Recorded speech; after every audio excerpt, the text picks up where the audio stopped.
बिस्मिल्लाहिर्रहमानिर्रहीम।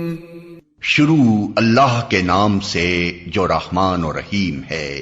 इक़रा बिस्मि रब्बिकल्लज़ी खलक़। पढ़ो ए नबी अपने रब के नाम के साथ जिसने पैदा किया। खलक़ल इंसान मिन अलक़। जमे हुए खून के एक लोथड़े से इंसान की तख्लीक की। इक़रा व रब्बुकल अकरम। पढ़ो और तुम्हारा रब बड़ा करीम है। अल्लज़ी अल्लम बिल क़लम। जिसने कलम के जरिए से इल्म सिखाया। अल्लमल इंसान मा लम यअलम। इंसान को वो इल्म दिया जिसे वो न जानता था। Assalamu alaikum. We start our class with the name of Allah who is most beneficent and merciful. This is class 6 and period is science. Students, in our previous lecture we discussed about chapter number 8, that is forces, and today we are going to continue this chapter. In our previous lecture we have discussed about the definition of forces. What is force? Force is a push or a pull of an object. Force is a push और पुल of an object. किसी भी object को जब push करते हैं या पुल करते हैं तो वो फोर्स कहलाती है। जिसकी एग्जांपल आपको दी थी कि आप जब स्कूल के लिए रेडी होते हैं तो बैग को कैरी करते हैं, बैग को आप लिफ्ट कर रहे हैं यानी बैग को आप पुल कर रहे होते हैं। इसी तरह से जब आप किसी भी ट्यूब को यूज़ करते हैं, जैसे टूथपेस्ट यूज़ करते हैं, तो उसको आप प्रेस करते हैं, स्क्विज करते हैं, उसको आप पुश कर रहे होते हैं जिससे कि उसका मटेरियल बाहर आता है और आप उसको यूज़ करते हैं। इसी तरह जब आप सॉक्स वेयर करते हैं तो आप अपने सॉक्स को ऊपर पुल कर रहे होते हैं और इस तरह आप सॉक्स वेयर करते हैं। तो जो भी पुश और पुल की एक्टिविटी है उसको हम फोर्स कहते हैं। यहाँ पर जो वर्क डन हो रहा है, जो भी काम हो रहा है, वो किसकी वजह से हो रहा है? फोर्स की वजह से हो रहा है, आपके पुश या पुल करने की वजह से हो रहा है। तो फोर्स की डेफिनेशन क्या हो गई? A push, force is a push or a pull of an object.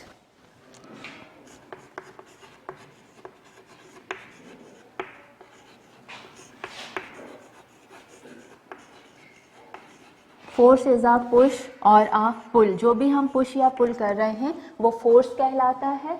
और इसके बाद आपसे क्या डिस्कस किया था कि हमें कैसे पता चलता है कि फोर्स एग्जिस्ट करती है। How do we come to know that force exist? किस तरह हमें पता चलता है फोर्स मौजूद है? जो इफ़ेक्ट्स आ रहे होते हैं फोर्स की एप्लीकेशन के बाद, फोर्स लगने के बाद उस ऑब्जेक्ट के ऊपर जो इफ़ेक्ट आते हैं, उस इफ़ेक्ट से हमें पता चलता है कि इसके ऊपर फोर्स की एप्लीकेशन हुई है, फोर्स लगाई गई है। तो जो इफ़ेक्ट आते हैं वो फोर्स को बताते हैं कि यहाँ पर फोर्स एग्जिस्ट कर रही थी, यहाँ पे फोर्स अप्लाई की गई थी। जैसे कि आपको ये बताया था कि फोर्स जो है वो वीक भी हो सकती है और स्ट्रॉन्ग भी हो सकती है। जिस तरह अर्थक्वेक आता है, कोई जलजिला आता है या कोई साइक्लोन आता है या स्टॉर्म आता है, उसमें भी फोर्स होती है वो, और वो स्ट्रॉन्ग फोर्स होती है। और वो हमें किस तरह पता चलता है कि यहाँ जलजिला आया या तूफान आया है? उसके जो इफ़ेक्ट्स होते हैं उसके थ्रू हमें पता चलता है। जो अर्थक्वेक है उससे क्या होता है? बहुत ज़्यादा डैमेज होता है, ज़िंदगियों का भी लॉस होता है, मटीरियल का भी लॉस होता है। तो वो जो हमारे पास बहुत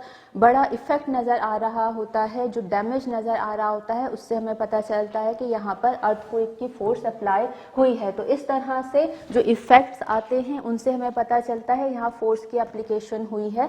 जब आप फोर्स लगाते हैं, सपोज़ आपने कोई प्लास्टिक की बॉल ली है, जब आप उसको अपने हाथ की, हैंड की फोर्स अप्लाई करते हैं, उसकी शेप चेंज हो जाती है। उसकी चेंज होती हुई शेप से हमें ये पता चलता है कि यहाँ पर फोर्स की एप्लीकेशन हुई है। तो फोर्स हमें किस तरह पता चलती है? फोर्स के इफ़ेक्ट के ज़रिए से हमें फोर्स की एप्लीकेशन का पता चलता है कि यहाँ पर फोर्स मौजूद थी या नहीं थी। इसके अलावा हमारे पास क्या है कि फोर्स, हमने पढ़ा था कि फोर्स क्या कर सकती है? किसी भी स्टेशनरी ऑब्जेक्ट को मूव करवा सकती है। अगर कोई भी ऑब्जेक्ट स्टेशनरी कंडीशन में है, रुका हुआ है, मूव नहीं कर रहा, स्टॉप हुआ हुआ है, तो फोर्स को अप्लाई करके हम उसकी मूवमेंट स्टार्ट कर सकते हैं।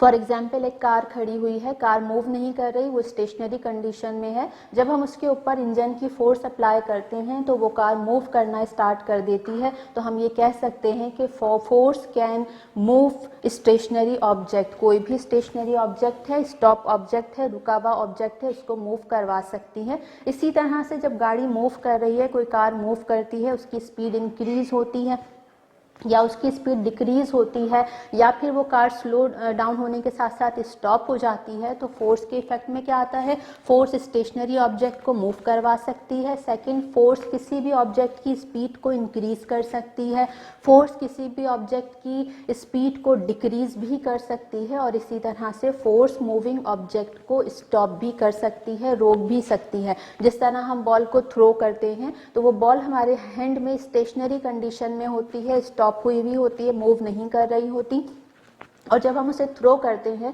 तो उस बॉल के अंदर मूवमेंट स्टार्ट हो जाती है। इसी तरह से जब आप कैच करते हैं तो आप मूविंग बॉल को स्टॉप कर रहे होते हैं, हमारे हाथ में आकर वो रुक जाती है। तो इस तरह से फोर्स मूविंग ऑब्जेक्ट की स्पीड को इंक्रीज भी करती है, फोर्स मूविंग ऑब्जेक्ट की स्पीड को डिक्रीज भी करती है, उसे स्लो डाउन भी करती है, और फोर्स क्या करती है, किसी भी मूविंग ऑब्जेक्ट को बिल्कुल स्टॉप भी कर सकती है, रोक भी सकती है। इसके साथ साथ फोर्स किसी भी ऑब्जेक्ट की शेप को भी चेंज कर सकती है। जैसे अभी आपको एग्जांपल दी कि आप अगर प्लास्टिक की बॉल हाथ में लेते हैं और उसको प्रेस करते हैं तो उसकी शेप चेंज हो जाएगी।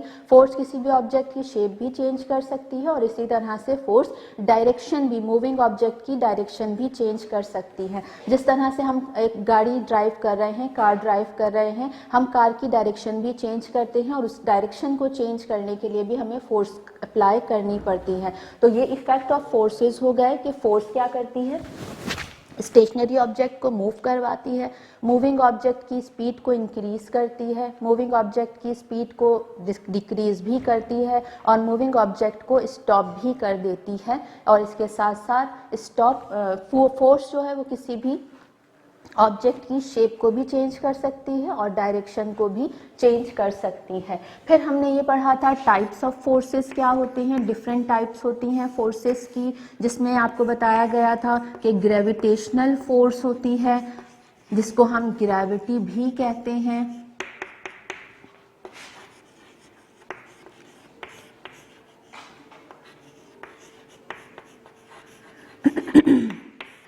ग्रेविटी भी कहलाती है ये। और सेकंड फोर्स हमारे पास मैग्नेटिक फोर्स होती है।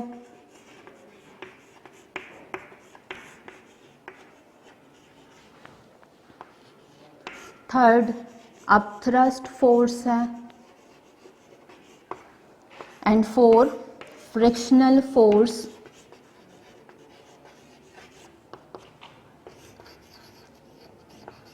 और इसको फ्रिक्शन भी कहा जाता है, फ्रिक्शनल फोर्स या फ्रिक्शन कहलाती है। तो ये हो गई types of forces. Different types of forces exist करती हैं, gravitational force, magnetic force, upthrust and frictional force और फ्रिक्शन। और इसी तरह से एयर रेजिस्टेंस भी मौजूद है, एयर रेजिस्टेंस भी फोर्स में आती है। These are the type of forces. Force को मेजर करने के लिए हम इक्विपमेंट यूज़ करते हैं, और फोर्स को मेजर करने के लिए जो इक्विपमेंट यूज़ किया जाता है वो फोर्स मीटर कहलाता है। फोर्स मीटर में क्या लगा होता है, एक स्प्रिंग अटैच होता है, और जब उसके अंदर कोई भी ऑब्जेक्ट, कोई वेट लगाया जाता है तो वो स्प्रिंग स्ट्रेच करता है। उसके स्ट्रेच करने से पता चलता है कि यहाँ पर फोर्स की एप्लीकेशन है, और वो स्प्रिंग जितना ज़्यादा स्ट्रेच करता है उसकी रीडिंग हम नोट डाउन कर लेते हैं कि कितना वेट इसके अंदर मौजूद है। तो फोर्स को मेजर करने के लिए जो इक्विपमेंट, इंस्ट्रूमेंट यूज़ किया जाता है वो फोर्स मीटर कहलाता है। फोर्स की यूनिट हम न्यूटन में इसको मेजर करते हैं, फोर्स को न्यूटन में मेजर किया जाता है, इसकी यूनिट न्यूटन है, जिसको कैपिटल एन से रिप्रेजेंट किया जाता है। इसके साथ अगर डिस्कस करें types of forces, types of forces में सबसे पहले आ जाता है ग्रेविटेशनल फोर्स, फिर है मैग्नेटिक फोर्स। ग्रेविटेशनल फोर्स या ग्रेविटी क्या होती है, दो ऑब्जेक्ट के दरमियान जो फोर्स ऑफ अट्रैक्शन होती है उसको ग्रेविटेशनल फोर्स कहा जाता है।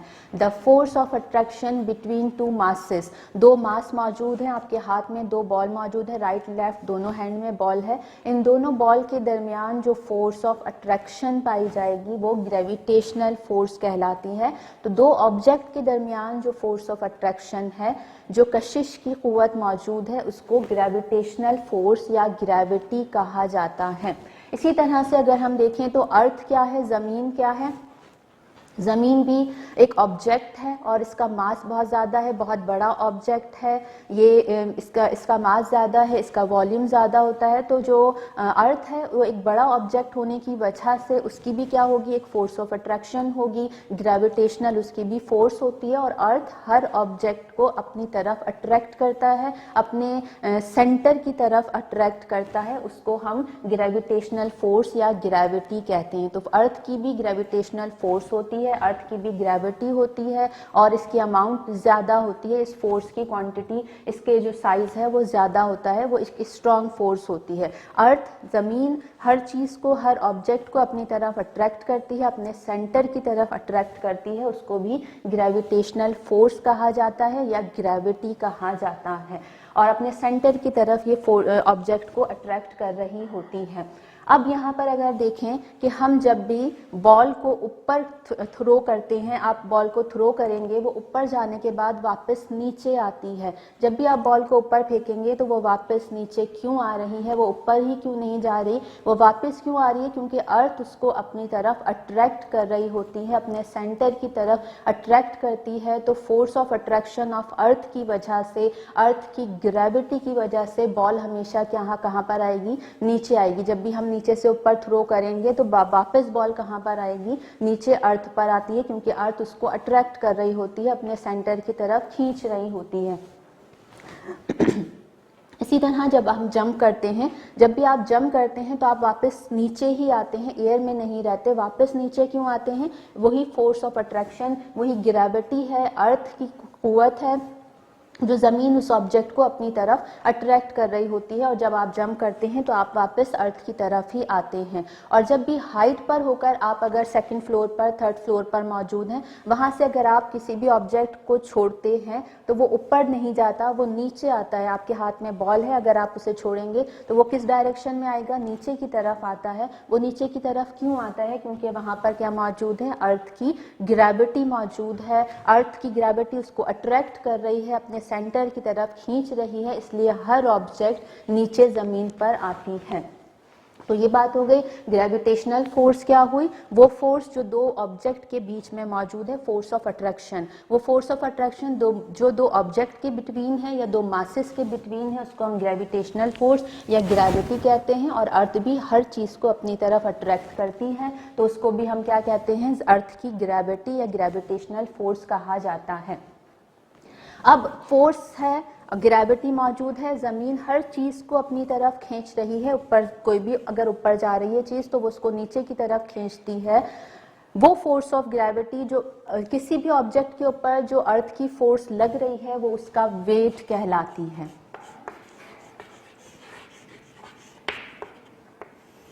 वेट क्या होता है, किसी भी ऑब्जेक्ट का वेट क्या होता है, फोर्स ऑफ अट्रैक्शन है, ज़मीन की कुव्वत है, अर्थ की वो फोर्स जो उस ऑब्जेक्ट के ऊपर अप्लाई हो रही होती है, अर्थ की वो कशिश जो उस ऑब्जेक्ट को अपनी तरफ खींच रही होती है, उस फोर्स को हम उस ऑब्जेक्ट का वेट कहते हैं। ठीक है, तो वेट क्या है, फोर्स ऑफ अट्रैक्शन है। किसकी फोर्स ऑफ अट्रैक्शन है, अर्थ की फोर्स ऑफ अट्रैक्शन है।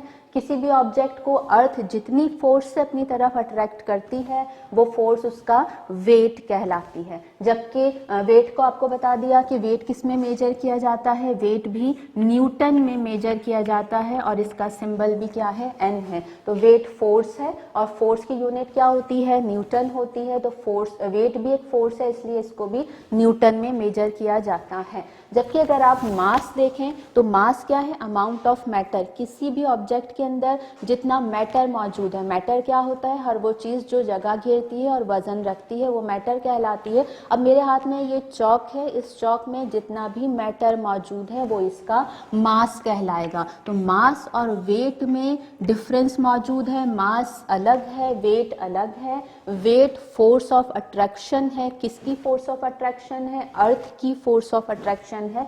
ज़मीन जिस फोर्स से किसी ऑब्जेक्ट को अपनी तरफ खींच रही है वो उसका वेट कहलाती है। वेट एक फोर्स है, न्यूटन में मेजर की जाती है। और मास क्या है, अमाउंट ऑफ मैटर है, मादे की मकदार है। अमाउंट ऑफ मैटर जो है वो कहलाती है मास। और मास को हम किस में मेजर करते हैं, मास को किलोग्राम में या केजी में मेजर किया जाता है। ग्राम में भी मेजर किया जाता है, मिलीग्राम में भी मेजर किया जाता है। तो इस तरह वेट और मास में डिफरेंस है। वेट एक फोर्स है और मास अमाउंट ऑफ मैटर है। वेट के यूनिट न्यूटन है और मास की यूनिट केजी है। इसके अलावा ग्राम, मिलीग्राम में भी, माइक्रोग्राम में भी मास मेजर किया जाता है। मास चेंज नहीं होता, किसी भी ऑब्जेक्ट का मास चेंज नहीं हो सकता है, यानी उसका अमाउंट ऑफ मैटर सेम रहेगा तो उसका मास भी सेम रहेगा। तो किसी भी ऑब्जेक्ट का मास चेंज नहीं हो सकता लेकिन उसका वेट चेंज हो सकता है प्लेस टू प्लेस। वो प्लेस जहाँ पर फोर्स ऑफ अट्रैक्शन, अर्थ की फोर्स ऑफ अट्रैक्शन कम होगी वहाँ ऑब्जेक्ट का वेट क्या होगा, कम होगा। और वो प्लेस जहाँ पर फोर्स ऑफ अट्रैक्शन, अर्थ की फोर्स ऑफ अट्रैक्शन ज़्यादा होगी तो उस ऑब्जेक्ट का वेट उस प्लेस पर ज़्यादा होगा। तो मास चेंज नहीं हो सकता किसी भी प्लेस पर। एक ऑब्जेक्ट को आप कहीं भी ले जाएं उसका मास चेंज नहीं होगा प्लेस चेंज करने की वजह से, लेकिन वेट चेंज हो सकता है।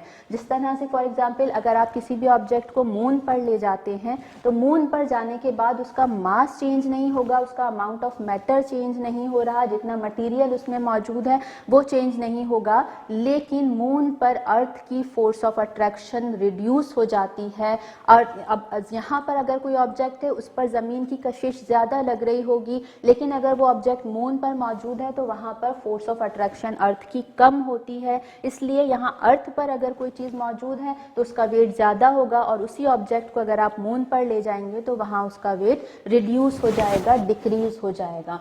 सो पॉइंट क्या है यहाँ पर कि वेट फोर्स है, मास अमाउंट ऑफ मैटर है, वेट की यूनिट न्यूटन है, फोर्स की यूनिट न्यूटन है और मास को हम केजी में मेजर करते हैं। दोनों डिफरेंट टर्मिनोलॉजीज हैं, डिफरेंट बातें हैं, अलग अलग बातें। वेट और मास सेम नहीं है, वेट चेंज हो सकता है प्लेस टू प्लेस लेकिन मास जो है वो सेम रहता है, इसमें कोई चेंज नहीं आता है। इसके बाद अगर हम ये देखें मैग्नेटिक फोर्स है, सेकंड फोर्स हमारे पास है मैग्नेटिक फोर्स। मैग्नेटिक फोर्स क्या होती है कि मैग्नेट आपने देखा होगा, मैग्नेट मौजूद होता है और मैग्नेट क्या करता है, ऑब्जेक्ट को अपनी तरफ अट्रैक्ट करता है। यानी मैग्नेट एक फोर्स ऑफ अट्रैक्शन एग्जर्ट करता है, वो एक फोर्स लगा रहा है। वो फोर्स कौन सी फोर्स होती है, अट्रैक्शन की फोर्स होती है।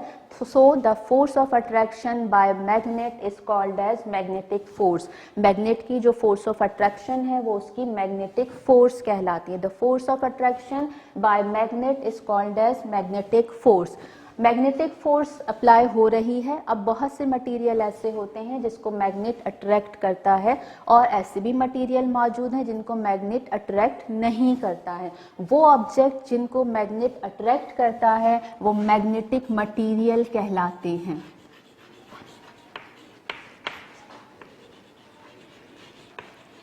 The materials which are attracted by magnet are called as magnetic material. For example, steel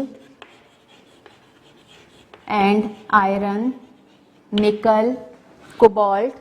तो these are magnetic materials. क्यों magnetic materials हैं? क्योंकि मैग्नेट इनको अट्रैक्ट करता है।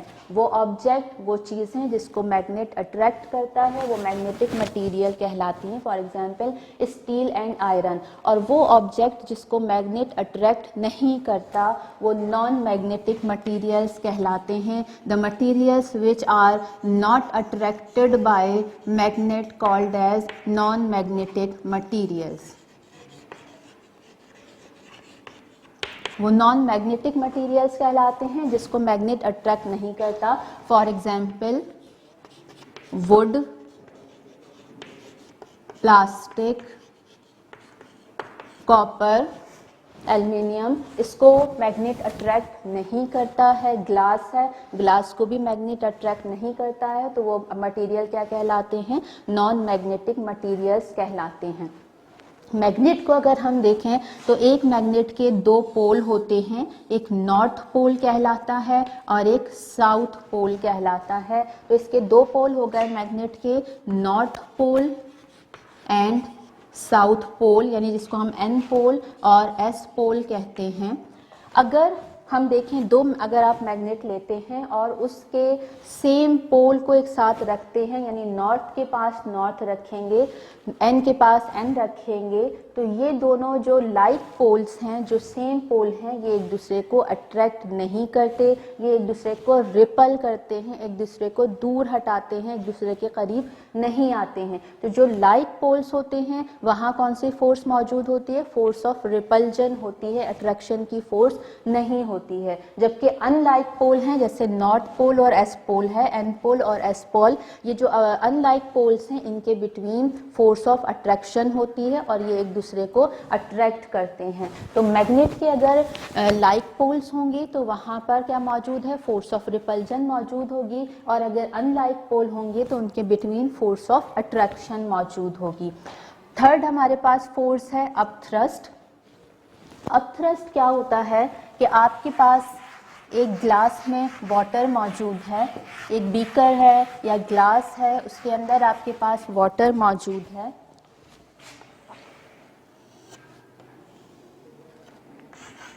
यहाँ पर वाटर मौजूद है, आपके पास एक पीबल है, एक पत्थर है, इसको आपने एक डोरी से टाई किया हुआ है, इसको आपने बांधा हुआ है एक डोरी के साथ। जब आप इस पत्थर को, इस स्टोन को, इस पीबल को जब इस वाटर के अंदर सबमर्ज्ड करेंगे, जब ये इस वाटर के अंदर जाएगा, तो वाटर में जाने के बाद क्या होगा कि यहाँ पर वाटर इसके ऊपर एक फोर्स एक्सर्ट करेगा, यहाँ पे एक फोर्स अप्लाई होगी और वो वाटर की फोर्स होगी। वो फोर्स कहाँ से आ रही है? वाटर से फोर्स आ रही है, और ये इस ऑब्जेक्ट को, इस स्टोन को अपवर्ड, ऊपर की तरफ पुश करेगा। ये जो अपवर्ड फोर्स ऑफ वाटर है, this is called as upthrust.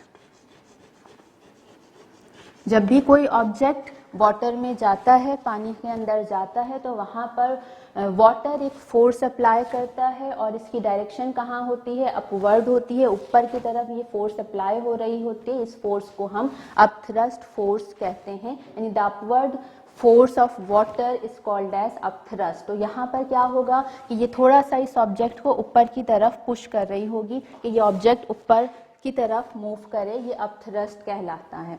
इसी तरह से अब हम आ जाते हैं फ्रिक्शनल फोर्स के ऊपर।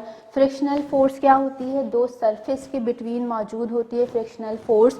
दो सरफेस है, एक आपके पास एक ये बुक मौजूद है, डस्टर है, दो सरफेसेस हो गई, एक सरफेस डस्टर की हो गई, दूसरी बुक की हो गई। यहाँ पर दो सरफेस के बीच में जो फोर्स मौजूद है कब मौजूद होगी? जब ये मूव कर रहा होगा। एक ऑब्जेक्ट दूसरे ऑब्जेक्ट के ऊपर जब मूव कर रहा होता है, एक सरफेस से दूसरे सरफेस पर जब मूवमेंट हो रही होती है, तो इन दोनों सरफेस के दरमियान फोर्स मौजूद होती है और वो फोर्स फ्रिक्शनल फोर्स कहलाती है, या फिर हम इसे फ्रिक्शन भी कहते हैं। और ये फोर्स क्या करती है? ये मूवमेंट की अपोजिट डायरेक्शन में होती है। सपोज ये डस्टर अगर मैं आगे की तरफ मूव कर रही हूँ फॉरवर्ड डायरेक्शन में, तो जहाँ यहाँ पे जो फ्रिक्शनल फोर्स होगी वो कहाँ पर होगी? बैकवर्ड डायरेक्शन में होगी, पीछे की तरफ होगी। ये इसके अपोजिट, मूवमेंट के अपोजिट डायरेक्शन में फोर्स ऑफ फ्रिक्शन मौजूद होती है और ये मूवमेंट को स्लो डाउन करती है और स्टॉप करने की कोशिश कर रही होती है। सो फ्रिक्शनल फोर्स कहाँ मौजूद होती है? दो ऑब्जेक्ट के, दो सरफेस के बिटवीन मौजूद होती है, मूवमेंट की अपोजिट डायरेक्शन में होती है और ये मूवमेंट को रोकने की कोशिश करती है या स्पीड को कम करने की कोशिश कर रही होती है। इसी तरह हम देखें एयर रेजिस्टेंस मौजूद है। एयर रेजिस्टेंस क्या होता है कि एयर मौजूद है, हवा है, हवा की भी अपनी फोर्स ऑफ फ्रिक्शन होती है। हवा के अंदर भी ऐसी फोर्स मौजूद है जो ऑब्जेक्ट को मूव करने से रोक रही होती है। उस फोर्स को हम एयर रेजिस्टेंस कहते हैं। एयर की वो फोर्स एयर की फोर्स ऑफ फ्रिक्शन को हम क्या कह रहे हैं, सिंपली आप इस तरह समझ सकते हैं कि एयर की फोर्स ऑफ फ्रिक्शन को एयर रेजिस्टेंस कहा जाता है, जिसमें एयर क्या कर रही है, चीज़ों को मूव करने से रोक रही है, उसकी मूवमेंट को स्लो डाउन कर रही है।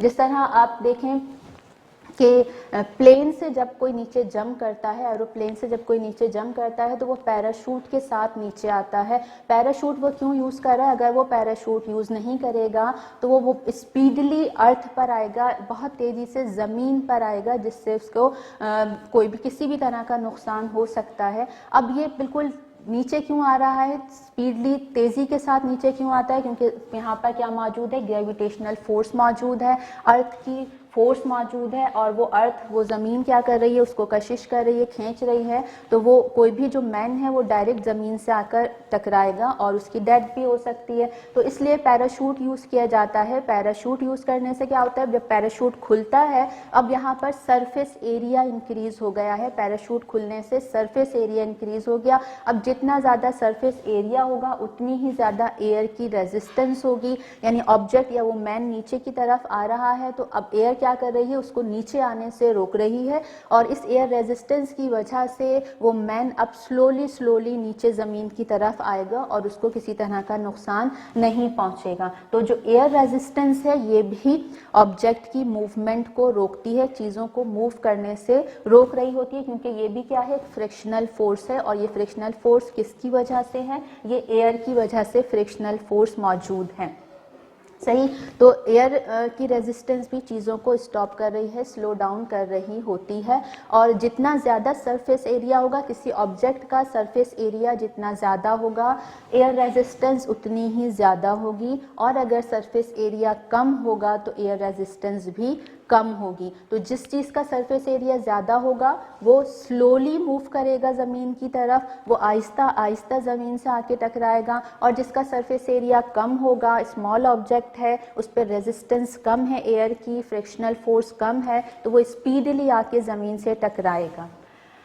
ये सारी फोर्सेस हो गई। अच्छा, आपको ये भी बताया था कि अगर कोई ऑब्जेक्ट है, जैसे एरोप्लेन मौजूद है, एक ऑब्जेक्ट के ऊपर एट अ टाइम, एक वक्त में एक से ज़्यादा फोर्सेस भी अप्लाई कर सकती हैं। जैसे अगर एरोप्लेन मूव कर रहा है तो एरोप्लेन आगे की तरफ जा रहा है, यहाँ पे कौन सी फोर्स मौजूद है, यहाँ पे थ्रस्ट की फोर्स मौजूद है, जो कि इसकी इंजन की फोर्स है, जो एरोप्लेन को आगे की तरफ लेकर जा रही है। इसके थ्रस्ट के अपोजिट एक और फोर्स होती है जो कि ड्रैग फोर्स कहलाती है, और ये ड्रैग फोर्स क्या है, ये यही एयर रेजिस्टेंस है, एयर की रेजिस्टेंस है, एयर की फोर्स ऑफ फ्रिक्शन है, जो इस एरोप्लेन को मूव करने से रोक रही है, इसको स्लो डाउन कर रही है। अब यहाँ पे दो तरह की फोर्सेस हो गई जो अपोजिट डायरेक्शन में है, एक थ्रस्ट है और दूसरी ड्रैग है। इसी तरह इसके डाउनवर्ड क्या मौजूद है, डाउनवर्ड साइड पर इसका वेट आ रहा होता है, नीचे की तरफ कौन सी फोर्स अप्लाई हो रही है, वेट की फोर्स अप्लाई हो रही है।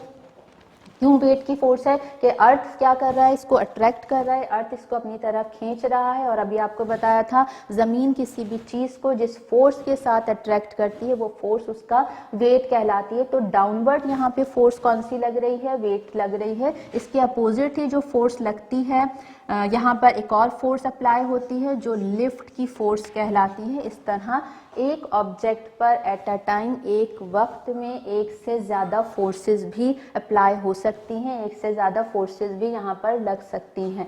फोर्स के लिए हम क्या करते हैं, फोर्स की का जो साइज़ है कि फोर्स वीक है या स्ट्रॉन्ग है, उसके लिए हम यहाँ पर फोर्स को रिप्रेजेंट करने के लिए एरो बनाते हैं, और एरो की जो लेंथ है वो इसका साइज़ शो करती है। फोर्स के लिए हम एरो बनाते हैं, फोर्स को रिप्रेजेंट करने के लिए। एरो की जो लेंथ है वो फोर्स का साइज बताती है कि फोर्स वीक है या स्ट्रॉन्ग है, और एरो का जो हेड है ये इसकी डायरेक्शन बताता है कि फोर्स किस डायरेक्शन में अप्लाई हो रही है। That's it, this is all about chapter number 8 which is forces. तो फोर्स का जो ये चैप्टर है ये कंप्लीट हो गया है। Now move towards the exercise, and first of all we will discuss about review questions, and review questions are present on page number 154.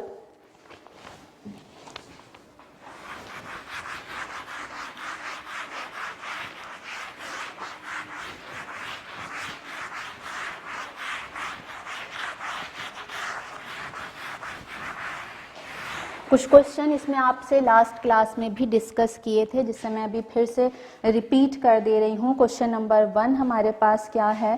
Question number 1 is Ali bends his plastic ruler, is he pushing or pulling the ruler?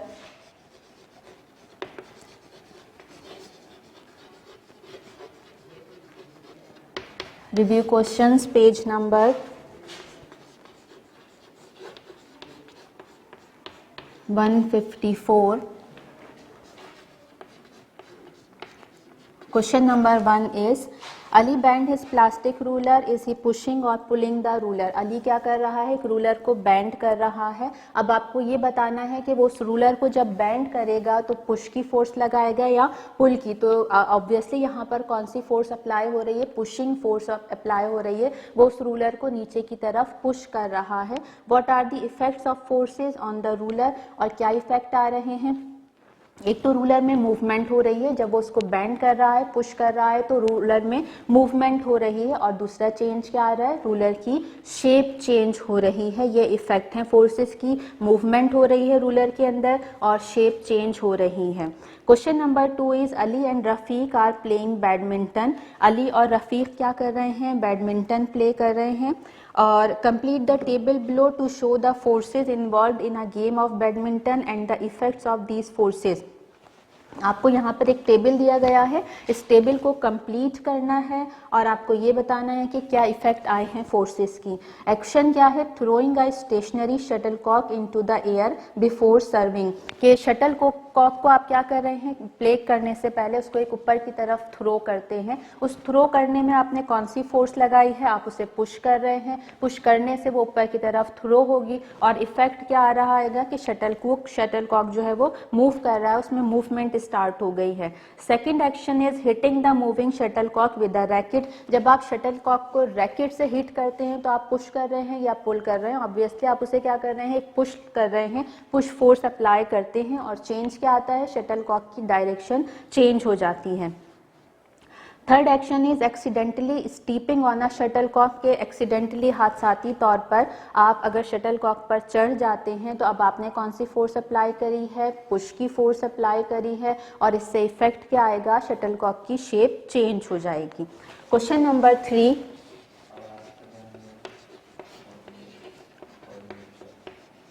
Question number 3 is a maglev train is lifted above the train track by magnetic repulsion। कि maglev train move कर रही होती है train track पर, किससे? Repulsion की वजह से। मैग्नेटिक ट्रेन है, यहाँ पर जो मैग्नेटिक ट्रेन होती है वो ट्रैक के ऊपर मूव नहीं करती, ट्रैक से बिल्कुल टच करके मूव नहीं करती है। यहाँ पर थोड़ा सा गैप मौजूद होता है क्योंकि यहाँ पे मैग्नेटिक फोर्स ऑफ रिपल्जन मौजूद होती है। मैग्नेटिक फोर्स ऑफ रिपल्जन की वजह से, रिपल्जन की फोर्स की वजह से जो ट्रेन है वो ट्रैक पर अटैच नहीं होती, उसके साथ लग कर नहीं चल रही होती है, इसलिए उसकी स्पीड तेज होती है नॉर्मल ट्रेन से। क्यों स्पीड तेज होती है? कि जब रिपल्जन की फोर्स मौजूद है और वो सरफेस पर टच नहीं कर रही है, ट्रैक पर टच नहीं कर रही है, तो यहाँ पर फोर्स ऑफ फ्रिक्शन, जो फ्रिक्शनल फोर्स है वो रिड्यूस होती है। फ्रिक्शनल फोर्स क्या करती है? चीज़ों को स्टॉप करती है, स्लो डाउन करती है, मूव नहीं करने देती। जब यहाँ फ्रिक्शनल फोर्स कम होगी तो अब ट्रेन जो है वो तेज़ी से मूव करेगी। तो यहाँ पर फ्रिक्शनल फोर्स रिड्यूस होने की वजह से, फोर्स ऑफ रिपल्जन की वजह से, मैग्नेटिक रिपल्जन फोर्स की वजह से मैग्नेटिक ट्रेन स्पीडली मूव करती है। क्वेश्चन नंबर 4 में क्या कह रहे हैं? Why does water fall? कि पानी ऊपर से हमेशा नीचे की तरफ क्यों आता है? अगर आप ऊपर से पानी गिरा रहे हैं या फिर किसी भी जगह पर हाइट से पानी गिरता है तो वो नीचे की तरफ आता है। क्यों आता है? अभी आपको ग्रेविटेशनल फोर्स समझाई थी कि हर ऑब्जेक्ट को अपनी तरफ अट्रैक्ट करता है। जब वाटर है तो वाटर को भी वो अपनी तरफ अट्रैक्ट कर रहा है और इस अर्थ की ग्रेविटी की वजह से, ज़मीन की कशिश की वजह से वाटर हमेशा नीचे की तरफ, ऊपर से नीचे की तरफ फॉल करता है। नेक्स्ट है why does going up the slope take more effort than going down, कि अगर आप स्टेयर्स पर चढ़ रहे हैं या स्लोप पर चढ़ते हैं तो ऊपर चढ़ते हुए आपको फोर्स ज़्यादा अप्लाई करनी पड़ती है एज़ कम्पेयर टू कि जब आप नीचे आ रहे होते हैं। जब आप नीचे आते हैं आपको उतनी फोर्स नहीं लगानी पड़ती, ऊपर जाते हुए आपको क्यों ज़्यादा फोर्स अप्लाई करनी पड़ती है, क्यों ज़्यादा फोर्स लगानी पड़ती है, क्योंकि ग्रेविटेशनल फोर्स मौजूद है। अर्थ आपको अपनी तरफ खींच रही है। जब ज़मीन हमें अपनी तरफ खींच रही होती है वो जब हम स्टेयर्स से या स्लोप पर या स्टेयर्स पर ऊपर की तरफ जाते हैं तो हमें ज़्यादा फोर्स अप्लाई करनी पड़ती है। क्यों अप्लाई करनी पड़ती है? क्योंकि ग्रेविटेशनल फोर्स ऑफ अर्थ मौजूद है। ज़मीन हमें नीचे की तरफ खींच रही होती है और हमें उसके अपोजिट डायरेक्शन में ऊपर की तरफ मूव करना होता है, तो ऊपर जाने के लिए हमें ज़्यादा फोर्स लगानी पड़ती है। जबकि हम जब नीचे आ रहे होते हैं स्टेयर से या स्लोप से नीचे की तरफ मूव करते हैं तो हम फोर्स ऑफ अट्रैक्शन की तरफ ही आ रहे होते हैं, हम अर्थ की तरफ ही आ रहे होते हैं, इसलिए हमें ज़्यादा फोर्स अप्लाई नहीं करनी पड़ती है। Question number 5। क्वेश्चन नंबर 5 में आपको टाइप ऑफ फोर्स बताना है कि ये पुश है या पुल फोर्स है, और आपको ये बताना है कि क्या ये डिस्टेंस से फोर्स अप्लाई हो सकती है, डिस्टेंस यानी कि कुछ फासले से भी ये फोर्स लग सकती है या नहीं लग सकती। तो टाइप ऑफ फोर्स है magnetic force of attraction. Magnetic force of attraction क्या है? एक पुल की, वो खींचती है अपनी तरफ, चीज़ों को पुल कर रही होती है। तो ये कौन सी फोर्स है? पुल की फोर्स है। यहाँ पे पुलिंग फोर्स अप्लाई हो रही है और डिस्टेंस से भी मैग्नेट चीज़ों को अपनी तरफ अट्रैक्ट कर सकता है। Magnetic force of repulsion. Repulsion क्या है? पुशिंग फोर्स है, वो एक दूसरे को दूर हटा रहे होते हैं, पुशिंग फोर्स अप्लाई हो रही होती है और ये भी डिस्टेंस से अप्लाई हो सकती है। ग्रेविटेशनल फोर्स यानी ज़मीन की जो कशिश है, जो फोर्स है, ये क्या है? पुलिंग फोर्स है। अर्थ हर चीज़ को अपनी तरफ पुल कर रही होती है और ये भी डिस्टेंस से अप्लाई होती है। Question number 6। क्वेश्चन नंबर 6 में आपके पास दो पिक्चर मौजूद हैं। एक फ़िश की पिक्चर है और दूसरी डक पिक की पिक्चर मौजूद है। ये फ़िश वाटर के अंदर फ्लोट कर रही है और इसी तरह डक भी वाटर के अंदर फ्लोट कर रही है। यहाँ पर दो एरो बने हुए हैं, एक अपवर्ड डायरेक्शन में और एक डाउनवर्ड डायरेक्शन में। अब हमें ये बताना है यहाँ पर कि ये जो फ़िश है या फिर ये डक है, इस पर अपवर्ड डायरेक्शन में कौन सी फोर्स अप्लाई हो रही है और नीचे की तरफ डाउनवर्ड डायरेक्शन में कौन सी फोर्स अप्लाई हो रही है। सपोज ये फिश है तो ये फिश के ऊपर भी एक एरो बना हुआ है जो कि रेड कलर का है और नीचे की तरफ ब्लू कलर का एरो मौजूद है। तो अब ऊपर कौन सी फोर्स अप्लाई हो रही है? अब थ्रस्ट की फोर्स है। ये वाटर में मौजूद है फिश, तो पानी चीज़ों को ऊपर की तरफ फोर्स लगाता है, अपवर्ड डायरेक्शन में फोर्स लगाता है। तो यहाँ पर अपवर्ड डायरेक्शन में कौन सी फोर्स मौजूद है? अब थ्रस्ट की फोर्स मौजूद है, वाटर की फोर्स है। और डाउनवर्ड कौन सी फोर्स आ रही है? यहाँ पर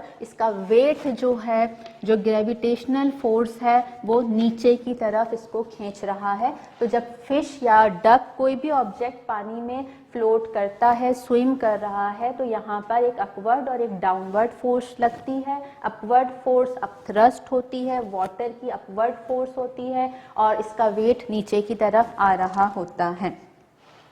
क्वेश्चन नंबर 7। क्वेश्चन नंबर 7 में आपसे ये कहा गया है कि कार की स्ट्रीमलाइन शेप कैसी क्यों होती है। जो कार की शेप है कि उसके जो कॉर्नर्स हैं वहाँ एंड साइड पर वो थोड़ी सी क्या होती है, उसकी शेप दबी हुई होती है, बीच में ब्रॉड होता है, साइडों से वो नैरो हुआ होता है। तो उसकी शेप इस तरह स्ट्रीमलाइन शेप क्यों होती है? क्योंकि ये जो स्ट्रीमलाइन शेप है इसके ऊपर एयर रेजिस्टेंस कम अप्लाई होती है। एयर की फोर्स, जो फोर्स ऑफ फ्रिक्शन है, एयर की जो रेजिस्टिंग फोर्स है वो कम अप्लाई होती है और कार तेज़ी से मूव कर सकती है। इसलिए उसकी शेप इस तरह स्ट्रीमलाइन शेप में कार को बनाया जाता है ताकि ये स्पीडली मूव कर सके और इसके ऊपर एयर की रेजिस्टेंस कम से कम अप्लाई हो। नेक्स्ट क्वेश्चन है how does the parachute at the back of the car help the speeding car to slow down and stop quickly. कि अगर इस कार के पीछे आप एक पैराशूट लगा दें तो वो पैराशूट क्या कर रहा है, इसको हेल्प कर रहा है स्लो होने में और रुकने में, इस पैराशूट की वजह से क्या होगा, कार बहुत तेज़ी से स्लो होगी और फिर स्टॉप हो जाएगी, वो रुक जाएगी, उसकी मूवमेंट ख़त्म हो जाएगी। तो पैराशूट क्या कर रहा है, अभी आपको बताया था कि एयर रेजिस्टेंस जितना ज़्यादा सरफेस एरिया होगा, एयर रेजिस्टेंस उतनी ज़्यादा होगी, एयर की फ्रिक्शनल फोर्स उतनी ज़्यादा होगी और चीज़ें स्लो मूव करेंगी या स्टॉप कर जाएंगी। तो इसी तरह जब पैराशूट लगा दिया जाता है, पैराशूट से उसका सरफेस एरिया इंक्रीज होता है, सरफेस एरिया इंक्रीज होने से एयर रेजिस्टेंस इंक्रीज हो गई, एयर रेजिस्टेंस इंक्रीज होने से अब वो इजीली उसकी मूवमेंट क्या होगी, पहले उसकी स्पीड स्लो होगी और फिर वो स्टॉप कर जाएगा, वो कार जो है वो रुक जाएगी। Page number 1656, think tank number 1।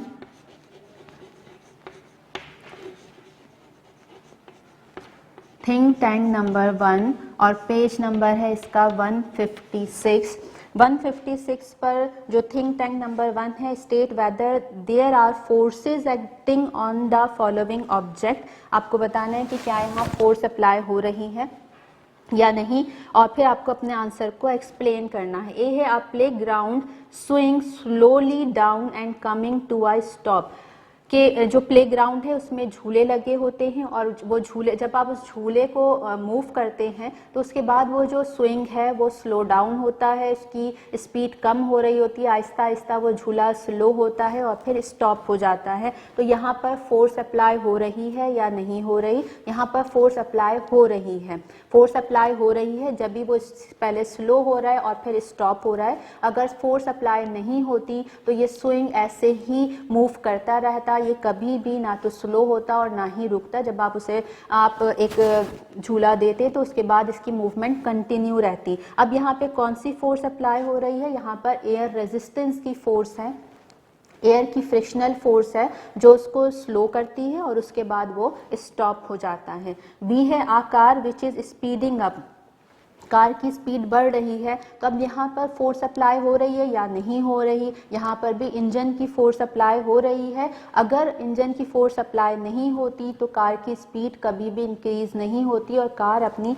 उसी स्पीड पर मूव करती रहती और ना ही उसकी डायरेक्शन चेंज होती। कार की डायरेक्शन को भी चेंज करने के लिए हमें फोर्स अप्लाई करनी पड़ती है। See, a moon which is moving around a planet at the same speed, के मून है, मून प्लैनेट के अराउंड मूव कर रहा है और उसकी स्पीड भी क्या है, सेम है। अब आपको ये बताना है यहाँ फोर्स अप्लाई हो रही है या नहीं हो रही। डेफिनेटली यहाँ फोर्स अप्लाई हो रही है क्योंकि जब मून मूव करता है अराउंड द प्लैनेट, प्लैनेट के बाहर मूव कर रहा होता है तो वो डायरेक्शन चेंज करता है, कंटिन्यूसली उसकी डायरेक्शन चेंज हो रही होती है। ये एक प्लैनेट है, ये मून मूव करेगा, इसकी डायरेक्शन कंटिन्यूसली चेंज हो रही होती है और डायरेक्शन विदाउट फोर्स के चेंज नहीं होती है। इस डायरेक्शन के चेंज होने के लिए फोर्स अप्लाई करनी पड़ती है। तो मून के ऊपर भी यहाँ पर फोर्स अप्लाई हो रही है जिसकी वजह से उसकी स्पीड तो सेम है, स्पीड उसकी चेंज नहीं हो रही लेकिन मून की डायरेक्शन चेंज हो रही है। अब हमें देखना है यहाँ पर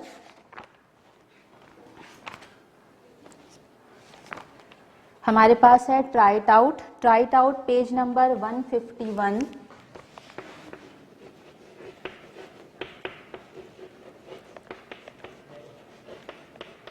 पेज नंबर 151 पर ट्राई इट आउट मौजूद है। यहाँ पर क्या कह रहे हैं, try to push a swimming board. आप पिकनिक पर जाते हैं, स्विमिंग बोर्ड यूज़ करते हैं जिससे आप स्विमिंग कर रहे होते हैं, तो कह रहे हैं कि try to push a swimming board into the water in a swimming pool.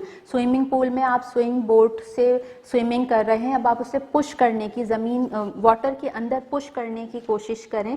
Is it easy to push it down, क्या ईजी है इसको पुश करना। Do you feel a force pushing back on the swimming board, explain your observation. आप जब swimming pool में boat के through swim कर रहे हैं और उस बोट को अगर आप नीचे पुश करने की कोशिश करेंगे तो वो इजीली पुश नहीं होगा। क्यों इजीली पुश नहीं होगा, क्योंकि वाटर की जो अपथ्रस्ट फोर्स है वो उसको ऊपर की तरफ फोर्स लगा रही है, उसको ऊपर की तरफ पुश कर रही है, इस वजह से वो इजीली पुश नहीं होता है। Next question is on page number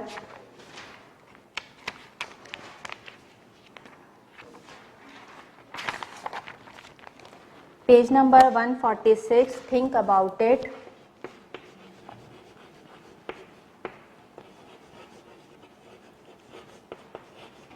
think about it, page number 146।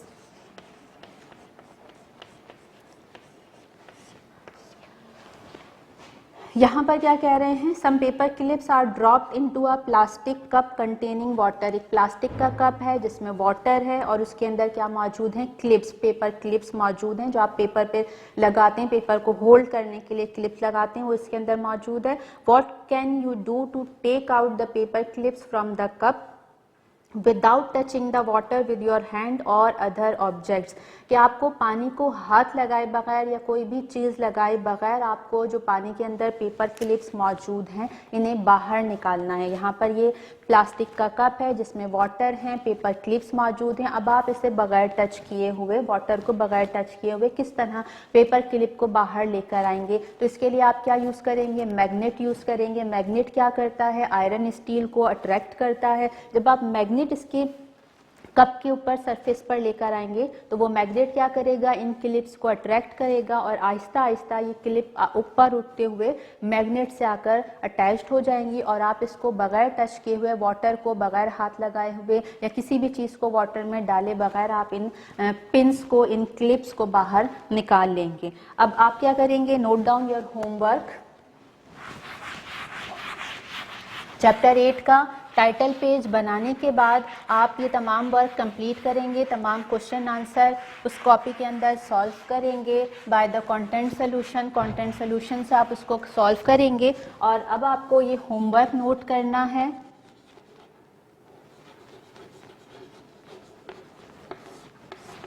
Homework क्या है, ट्राई टू परफॉर्म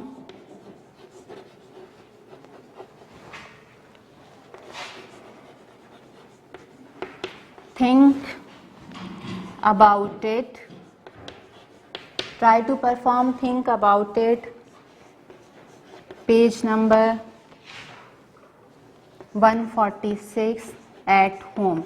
ये जो मैंने अभी आपको थिंक अबाउट इट समझाया है, आपको इसी को घर पर ट्राई करना है। आप एक प्लास्टिक कप लीजिएगा, उसके अंदर वाटर ऐड करके पेपर क्लिप्स डालिएगा और मैग्नेट से उसको बाहर निकालने की कोशिश करेंगे। So this is your homework. Now this is about today's lecture and chapter number 8 is completed. Now we will meet inshallah in our next video with chapter number 9. Till then, Allah Hafiz.